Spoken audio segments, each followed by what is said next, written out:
Good morning, everyone. Thank you very much for joining the Four Corners Wind Resource Center webinar. We're going to go ahead and get started. My name is Amanda Ormond. I'm a contractor to the Four Corners Wind Resource Center. The center is an educational organization which is supported by the U.S. Department of Energy Wind Exchange, and the collaborators of this center are Utah Clean Energy, Northern Arizona University, and Interwest Energy Alliance. We do education in a variety of different ways, and one of the things that we do is webinars. And so we've had a series of webinars about wind energy, about the technology, how to integrate the technology, and costs and benefits of wind energy. We decided to do this educational webinar to talk about what happens when a transmission segment becomes open because of the closure of some type of power plant. So we're going to talk some about what the ownership changes could happen, and also what happens with the repurposing of the asset. We chose Navajo Generating Station as the topic of today's webinar because it's a very big closure in the Four Corners region where we are, and it's an important resource. It has some important transmission. We're not going to be debating the merits of the closing of the plant. We are going to be talking about what some of the options for the futures are. So we ask that you type questions, if you're interested in typing questions for the panelists, into the question box that should be on the right-hand side of your screen. We will take questions after the first panelist if there's some good questions, and then we'll take questions after the second panelist, and then we'll take them at the end as well. So please make sure to ask questions. Everybody is going to remain muted during the entire portion of the webinar. We have about 70 plus attendees right now, so we're going to keep you in muted mode so that question box is the only way that you're going to be able to ask questions. So let's go ahead and get started. We are talking about repurposing transmission assets to support wind and solar energy. We've got two terrific panelists today. The first one we're going to hear from is Charlie Reinhold. Charlie is an independent consultant with more than 35 years of experience in the electricity industry. He has served as a consultant to WestConnect, and WestConnect is the transmission planning organization in this region. He served as a consultant to WestConnect since 2001. Charlie helps the members of WestConnect develop wholesale market enhancements, and also helps them with compliance with FERC orders that are required of transmission owners, specifically Order 890 and Order 1000, which changed the planning region for transmission. Before working for WestConnect, Charlie was the executive director of the Arizona Power Pooling Association, and he also held different positions at Salt River Project for 10 years. I'm going to go ahead and introduce our second speaker also. Her name is Jessie Audette Moniz. She's a senior director of project development for Apex, and her region covers the entire Western interconnection. Before Jessie joined Apex, she worked in Brazil doing due diligence for banks for financing of wind energy projects. She helped finance or do the approvals for financing for 2,800 megawatts of wind energy that are operating in Brazil.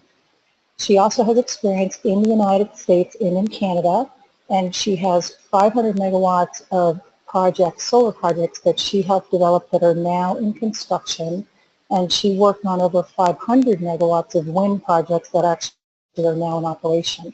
Jessie's career spans about 25 years. So we're going to start first, and we're going to hear from Charlie Reinhold, who is the executive director of WestConnect. Charlie, over to you. Good morning. Thank you, Amanda. Thanks, everyone, for attending today.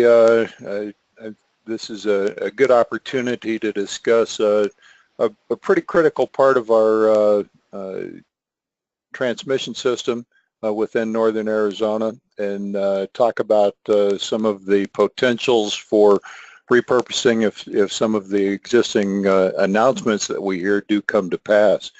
I've got a couple of, I've got a very short presentation here, so 4 slides with content. But starting off, and if we could move to the next slide, Emma, we've got some transmission system terminology 101 that I want to work through, because we're going to be talking about capacities of transmission lines, and there are really 2 critical ways or 2 elements that we want to talk about, and they're different. They are linked somewhat, but they certainly are a little bit different. The first is kind of an overall system or path rating, which is a function of a process undertaken by the Western Electricity Coordinating Council. And the path rating process is designed to assure the reliability of the entire Western interconnection when a new transmission facility is built, or an existing facility is upgraded or changed in some way, to make sure that the entire interconnection can operate reliably with that facility in place, with the capability that is advertised by the developers. This process is fairly arduous. It's a 3-step process within WEC. It involves lots of study, lots of comment and participation by all WEC members. And you see here on the screen, I call it peer-reviewed by that bit for that process. But existing transmission owners are able to assess the impact of that new facility on their own facilities. And one of the reliability criterion is that a new line coming in cannot negatively impact existing facilities. So a path-rated line through the WEC process has a long-term capability rating that won't be diminished by future lines. It kind of sets that floor. And it also essentially states that the system can continue to operate with those lines at the path rating that WEC comes up with through this peer process, and sustain credible contingencies for generator outages or other transmission system outages without collapsing the interconnection. The Navajo transmission system elements have 2 rated paths. One of them is path 51, which is 10,100 megawatts of capacity ascribed by WEC, and the other is, I believe, path 47, which is 2,800, and that's the Navajo Southern is the lower rating. The Navajo Western transmission system is part of path 51, has the higher rating. The other element of transmission ratings deals more with real-time operation or commercial operation of facilities, and these definitions are really propounded by the North American Electric Reliability Council, which is a reliability council for the entire North American continent, including Canada and parts of Mexico, all of the United States. The Western Electricity Coordinating Council is a regional reliability organization, which also is a subset of the NERC organization. But for specific transmission paths for commercial purposes, and they would be posted as a path available for purchase on an OASIS system, which is just a website or operating system required by another federal agency, the Federal Energy Regulatory Commission, to be available and show what the available capacity is, as well as the total transfer capability. The TTC is roughly equivalent to what you would find in the path rating if that has been done for a specific path. Not all paths are rated. They're not required to be, but those that are do have that rating. And then the available transfer capability on a line is the total capacity or the capability minus committed uses. TTC and ATC are calculated for discrete and variable time periods. A lot of the reporting you may have seen from WestConnect in the past is on a yearly basis, so it is a long-term annual firm TTC, ATC calculation, but certainly there are also calculations for shorter periods of time and equate to some of the transmission reservation periods, which could be monthly, weekly, daily, or even hourly for the next hour. For the Navajo system, the ATC, pardon me, will be fairly small for most elements, and that reflects the fact that the transmission system was built to deliver generation from Navajo to the plant owners, and that capacity certainly is primarily reserved for those owners. So in many cases there is only a small amount, if any, available transmission capacity under existing conditions. Here you see the path 49, and I had those numbers backwards as I was making my comments just a few minutes ago, but path 49, as you can see, is the reddish or pinkish line vertically along the left-hand side of this map. It intersects the Navajo Crystal McCullough line, which is the Navajo Western Path. This path is a series of transmission lines that flow under this red line. So in addition to the Navajo Western system, there's Moenkopi El Dorado, there is West Wing to Meade or Perkins Meade, there is a Liberty Meade line dashed black, there are a Palo Verde to Colorado River or Devers line, and a couple of Palo Verde to North Gila lines, and those are the in the aggregate, those lines have the 10,000 megawatts, 10,100 megawatts of transfer capability. Within that path rating catalog as well, though, and in the process, the Navajo to Crystal segment is allocated 2,000 megawatts of capacity, and that reflects a lot of the improvements that the participants have done with that line. It was it's a significant line. Originally, they've also added a phase shifter at Crystal, so that line continues to carry a full 2,000 megawatt rating. For the Navajo Southern transmission lines, path 51, you see in kind of this upper center of the screen another red line crossing the two green lines of the Navajo system. That path is rated at 2,800 megawatts.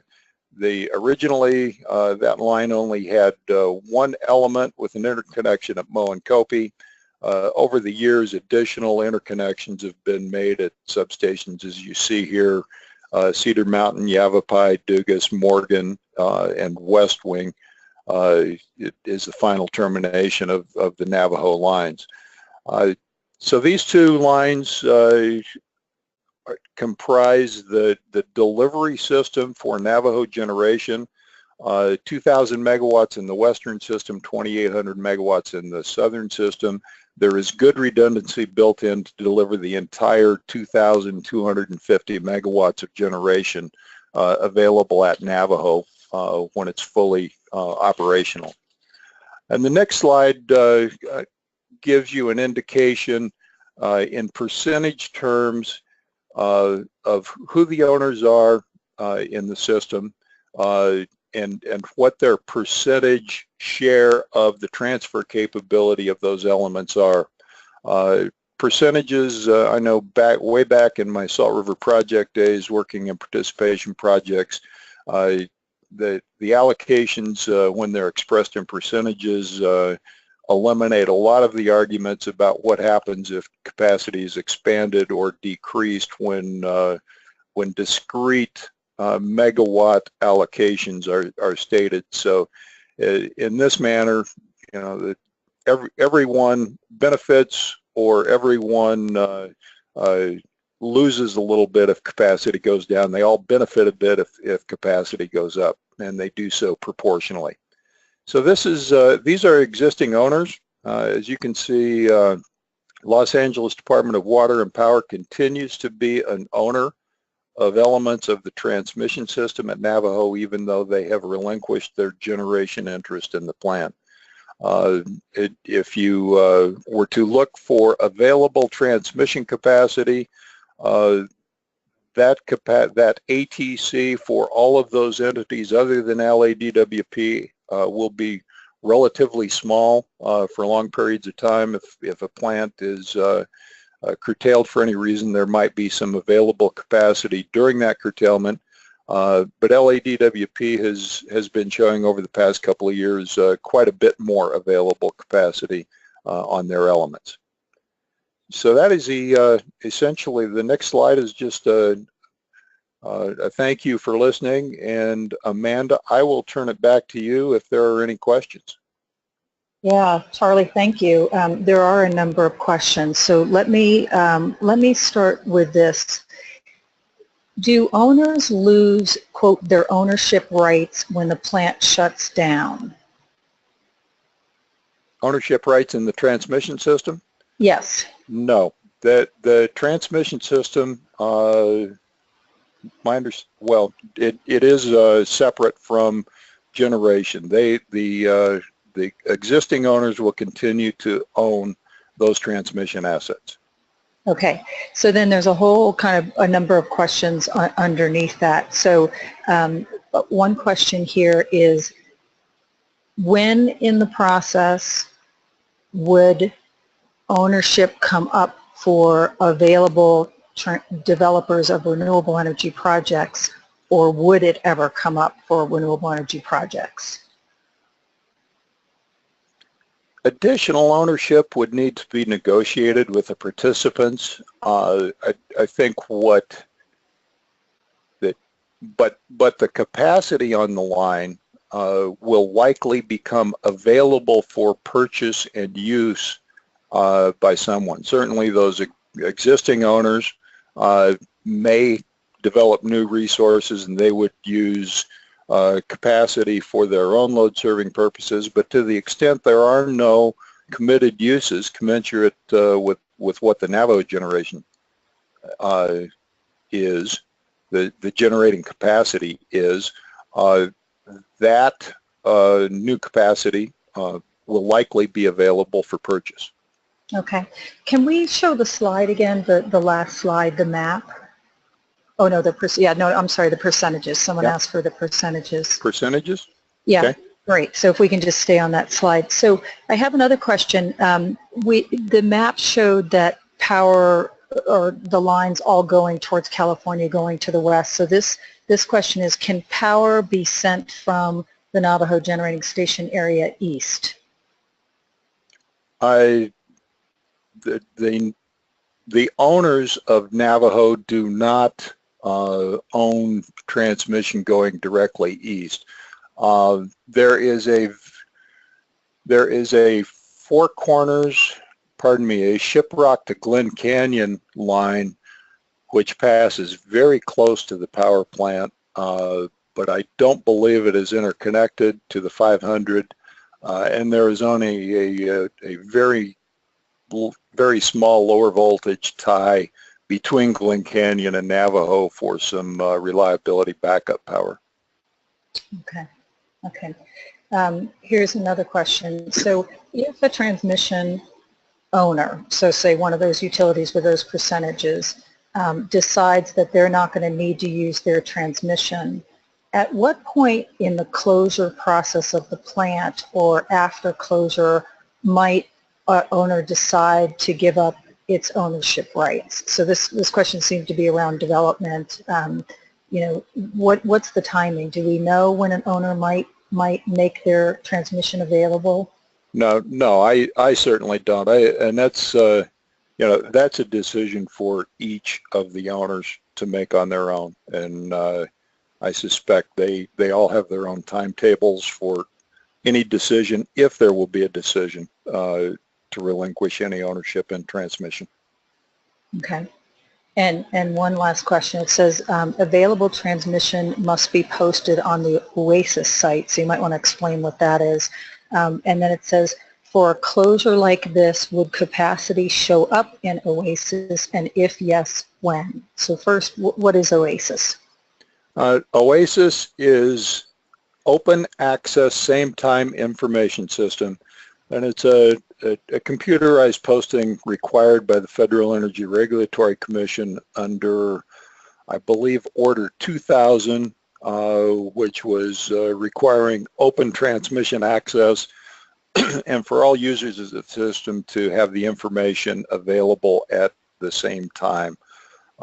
So that the posting on these, every transmission owner has an OASIS site that you make your transmission reservations on, and path by path for commercial paths, you can reserve transmission, and it will indicate what capacity is available for what time periods. You know, I mentioned you can rate that in annual, monthly, weekly, hourly.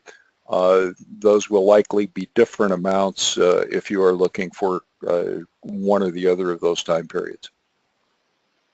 Okay. And I think as far as the timing of when that would be available, it's the same answer as the prior question.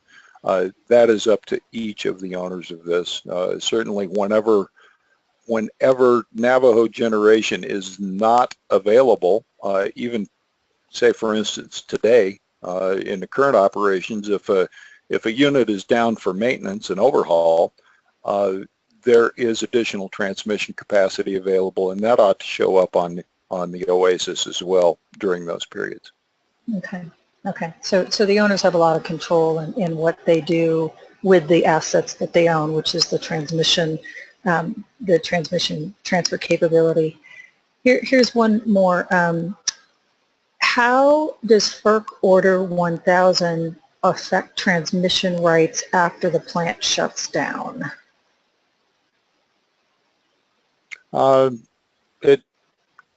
don't think Order 1000 affects those transmission rights at all. Order 1000 requires transmission owners to plan future transmission with a view towards regional implications.